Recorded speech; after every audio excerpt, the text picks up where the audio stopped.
अस्सलाम वालेकुम फ्रेंड्स, आज मैं बात करने जा रहा हूँ आपके थीसिस के ऊपर। थीसिस को फ्रेम करना बहुत सारे स्टूडेंट्स के लिए प्रॉब्लम होता है। तो आज थीसिस के ऊपर थोड़ी बात करते हैं और ये बहुत इंपॉर्टेंट है आपके लिए, क्योंकि थीसिस आपके ऐसे की डायरेक्शन को सेट करता है और एग्जामिनर को बताता है कि आप ऐसे में क्या करने जा रहे हैं। सबसे पहले आपका जो थीसिस स्टेटमेंट होता है वो किन चीज़ों को कवर कर रहा होता है और ऐसी क्या बात होती है थीसिस के अंदर जो एग्जामिनर को इम्प्रेस कर जाए। इसके लिए आपको पता होना चाहिए कि आपके थीसिस स्टेटमेंट जो सा होता है वो बेसिकली क्या काम परफॉर्म करता है। सबसे पहले थीसिस स्टेटमेंट जो सा होता है वो सिग्निफिकेंस टॉपिक का उसका एम्फसाइज कर रहा होता है। थीसिस स्टेटमेंट को पढ़ने से समझ आती है कि टॉपिक कितना इंपॉर्टेंट है और आपका स्ट्रेंथ जो है वो किस हद तक वैल्यू रखता है या आपका स्ट्रेंथ किस हद तक वजन रखता है। आपका स्ट्रेंथ थीसिस के अंदर एग्जामिनर को अट्रैक्ट कर लेता है और उस पे ये बात वाज़ेह कर देता है कि आप जो स्ट्रेंथ लेके बैठे हैं वो काबिल गौर है।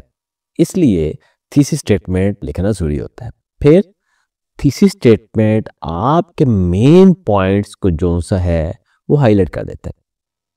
मैं भी आपको इसी एग्जांपल भी दूंगा, लेकिन यहाँ पे ये बता दूं कि आपके ऐसे को एक रोड मैप प्रोवाइड करता है थीसिस स्टेटमेंट।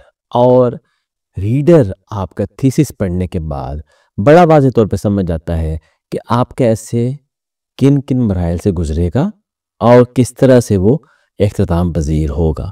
तो इसलिए थीसिस बहुत इंपॉर्टेंट होता है। फिर थीसिस स्टेटमेंट डायरेक्टली एड्रेस करता है ऐसे के क्वेश्चन को। आपका अगर ऐसे में स्टेटमेंट के अंदर उसने कोई चीज़ पूछी है तो थीसिस स्टेटमेंट उसको डायरेक्टली एड्रेस कर देता है। तो एग्जामिनर को या रीडर को थीसिस पढ़ने के बाद ये बात समझ आती है कि आप जो से हैं वो टॉपिक के बारे में क्या माइंड रखते हैं और आपने क्वेश्चन को किस तरह से एड्रेस किया है। तो अगर हम ये कहें कि थीसिस स्टेटमेंट एग्जामिनर को इम्प्रेस करके उसको फोर्स करता है कि वो आपका ऐसे पढ़े, तो ये गलत नहीं होगा। मैंने अक्सर थीसिस पढ़ने के बाद ये चीज़ें और ख़ुद ऑब्जर्व की कि स्टूडेंट्स के ऐसे जो से होते हैं वो उनके थीसिस से समझ आ रहे होते हैं और clarity of thought thesis statement से समझ आ जाती है। वो स्टूडेंट्स जिनका थीसिस बहुत क्लियर होता है उनके ऐसे बहुत अच्छे होते हैं, जिनका थीसिस वीक होता है उनके ऐसे भी वीक होते हैं। क्यों? क्योंकि थीसिस स्टेटमेंट आपके माइंड की क्लैरिटी को बता देता है। आपका थीसिस बता देता है कि आप टॉपिक के बारे में कितने क्लियर है, ये बता देता है कि आप टॉपिक पे कितनी ग्रिप रखते हैं और कितनी डेप्थ में बात कर सकते हैं। तो थीसिस स्टेटमेंट आपकी स्ट्रेंथ है। नॉर्मली इसको वीकनेस समझाता है, लेकिन ये आपकी स्ट्रेंथ होती है। अच्छा थीसिस स्टेटमेंट रिफ्लेक्ट करता है राइटर की अंडरस्टैंडिंग ऐसे के क्वेश्चन के बारे में। और अच्छा थीसिस स्टेटमेंट जो सा होता है वो एग्जामिनर की डिमांड पे पूरा उतरता है। यानी कि एग्जामिनर जो एक्सपेक्ट कर रहा होता है आपसे अच्छा थीसिस स्टेटमेंट उसको वही बता रहा होता है। लेकिन अगेन ये प्रैक्टिस से आता है। जितने ज़्यादा थीसिस आप लिखेंगे, जितनी ज़्यादा प्रैक्टिस आप करेंगे, आपका थीसिस उतना ही स्ट्रॉन्ग होता चला जाएगा। अब एक अच्छा थीसिस जो सा है वो क्लेम किस तरह करता है? बहुत क्लियर क्लेम करता है। आपका थीसिस स्टेटमेंट का क्लेम वाज़ेह होता है, उसकी डायरेक्शन क्लियर होती है और उसकी स्टेटमेंट डिबेटेबल होती है। ओपिनियन बिल्कुल वाज़ेह होता है, कोई एम्बिगुअस बात नहीं होती और उसको पढ़ने के बाद ये चीज़ वाज़ेह होती है कि इस थीसिस के अंदर कौन कौन से पॉइंट जो से हैं वो रिफ्लेक्ट कर रहे हैं आपके ऐसे के डायमेंशंस को। अब मैं एग्जांपल लेता हूँ, आपको स्क्रीन पे आपको नज़र आ रहा होगा। एक ऐसे था पास्ट पेपर्स का, is colonial mentality impeding Pakistan progress. तो ये ऐसे पास्ट पेपर से है। इसका थीसिस मैं आपको एक पढ़ के सुनाता हूँ ताकि आपको समझ आए कि थीसिस के अंदर मैं क्या हाईलाइट कर रहा हूँ और वो किस तरह से क्लियर डायरेक्शन सेट कर रहा है एग्जामिनर के लिए। तो इस पे थीसिस आपको स्क्रीन पे नजर आएगा भी। The persistence of colonial mentality has significantly obstructed Pakistan's progress since its birth, continuing to instill colonial traits that detrimentally influence the nation's social, political, and economic spheres. These lingering effects have severe consequences, holding back Pakistan from achieving the prosperity it deserves.